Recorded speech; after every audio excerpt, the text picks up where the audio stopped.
I'm really looking forward to getting my first driving lesson. How do I apply for my driving licence? Right, okay. Well, basically, you're 16 now, so you can apply for it now. But I'd recommend we apply for it in the next couple of months, and we can start driving on your 17th birthday. But I think off the top of my head, I think it's 15 years and 9 months you can apply for it. But as soon as your birthday arrives, bang, bang, bang, you can have your first driving lesson. How's that? Okay. So, you mentioned a provisional driving licence. How do you apply for that? Oh, right. Well, don't worry too much about that. We can go online. We go on the DVLA website, apply for it online as if you're applying for, say, a passport, that sort of thing. And then that should come through hopefully within a few weeks. As I said, there's no rush.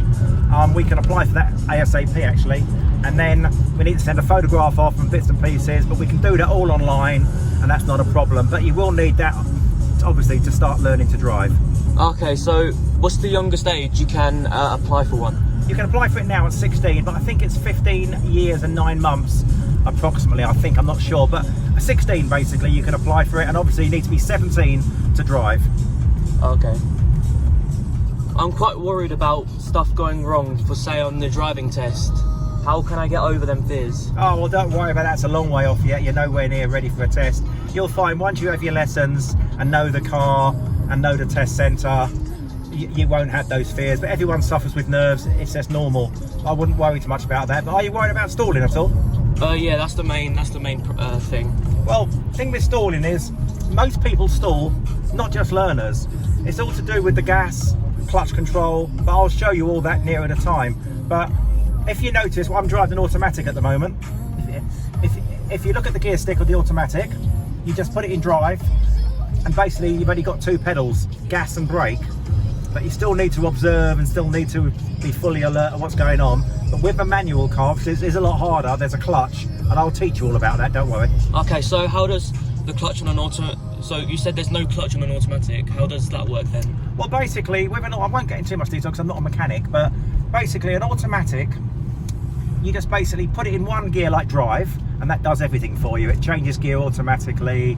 There are different modes like sports mode, M sport mode, and stuff like that. But basically, with an automatic, you just put your foot on the gas and use your brake when needed, and obviously observe.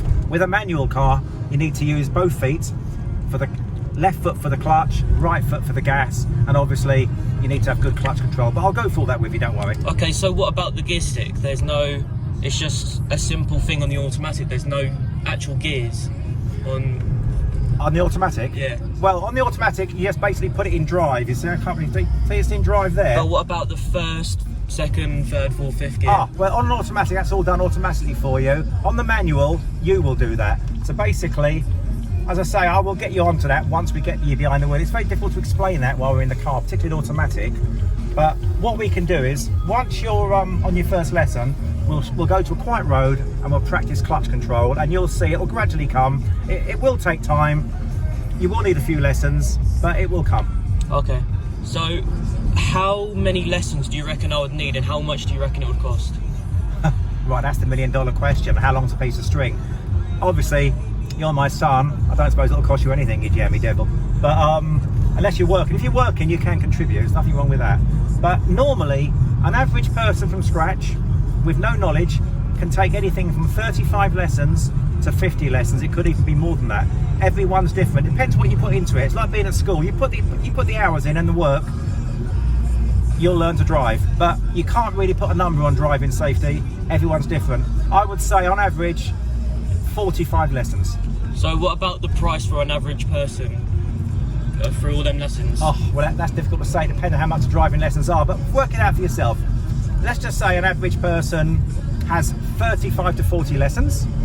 Let's just say an educated figure, but lessons between £28 and £35 a lesson, and plus the driving test, plus all the booking fees. So it's quite a lot of money. So how many lessons a week do you reckon I should have? Right, the average is about 2 lessons a week. Now I reckon, because we're living together, we can probably do 1 a month. I'm only kidding. No, what we'll do is we'll try to go out at least once a week, but if we go out for 1 lesson, we'll try to go out for an hour and a half, and we'll try to do at least 2 lessons a week, I think, to get you driving. But the first few lessons will be around a quiet road, obviously.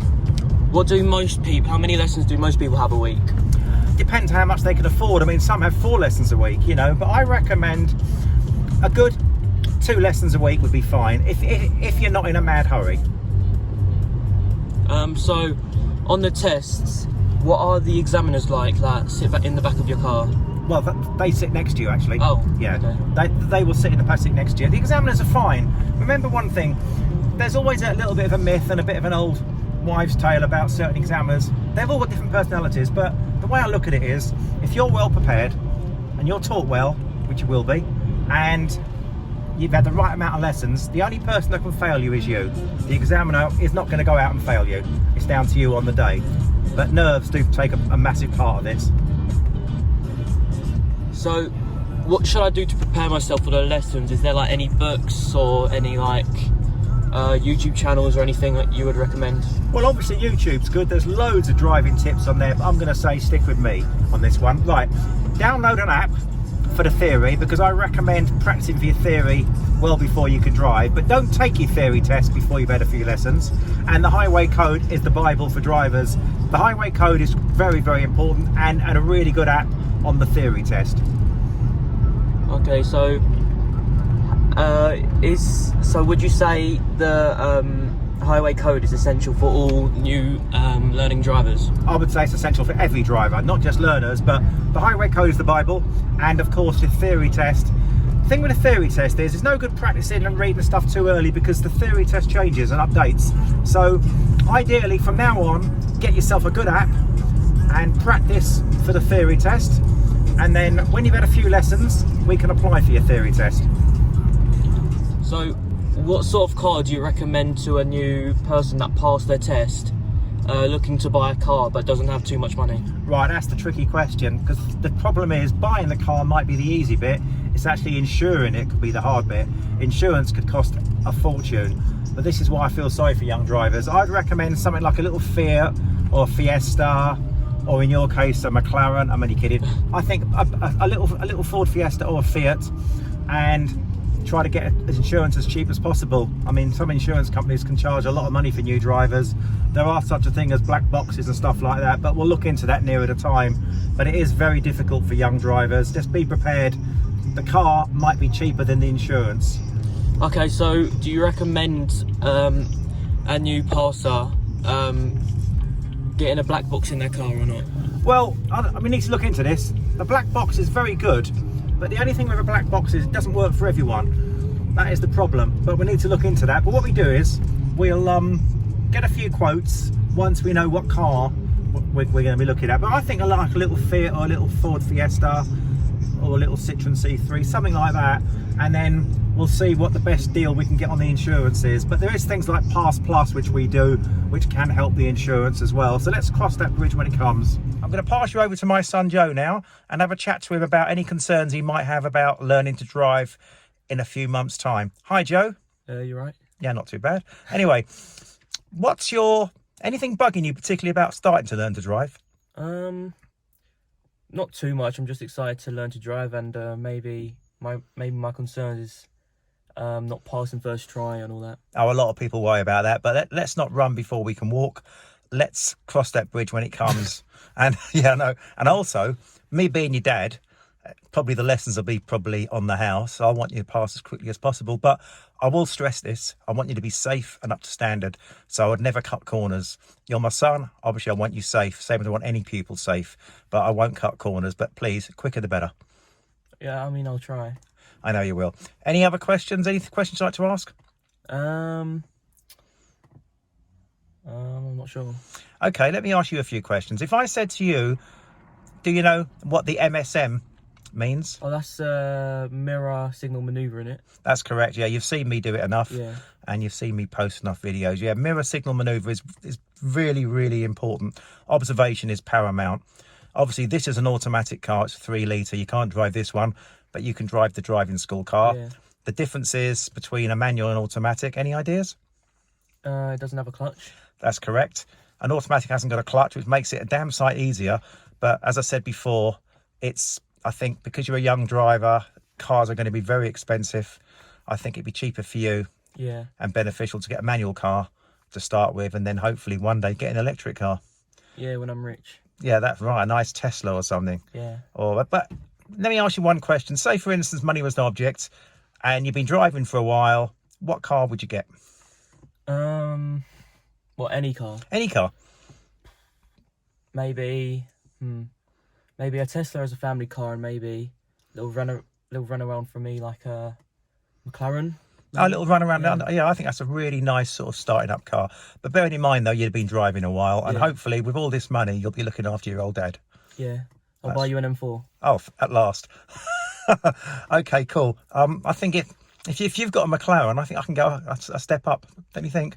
What do you reckon? Depends how fast I pass my test. Leave it to me. Aston Martin will do me. Okay, yeah. Great stuff. Anyway, I hope you enjoyed the video clip. Now, there's a good chance that once we do start driving with Joe, I might post it on Instagram, bits of the driving lessons. That's or a YouTube. You could do it on YouTube as well. I'll do it on YouTube. Definitely do it on YouTube. And you can see his progress and see if I'm still alive. Anyway, watch this space and look forward to seeing you in the next video. Right, yeah, cheers. Bye. My pleasure. Take care. Bye. Hi, everyone. I hope you enjoyed that short video of me and my son Joe going out for a bit of chill time and a drive and a little chat about driving. He really can't wait to get started, but he's got a long way to go yet. He's not 17 until October, but his first lesson I will post on YouTube, and I will keep up to date with his progress and post when he passes, when he's happy with his driving license in his hand. But it is very difficult for these young kids now with insurance is the way it is, and it's very expensive. But you know what? A driving license is for life, and it's really worth having. Anyway, stay safe, everyone. Feel free to contact me for any driving tips or check me out on Instagram. And in the meantime, please enjoy the videos. I've posted quite a few stories from over the years of my teaching, and some of them are classics. And looking forward to seeing you in my next video. Stay safe, everyone, and thanks for watching.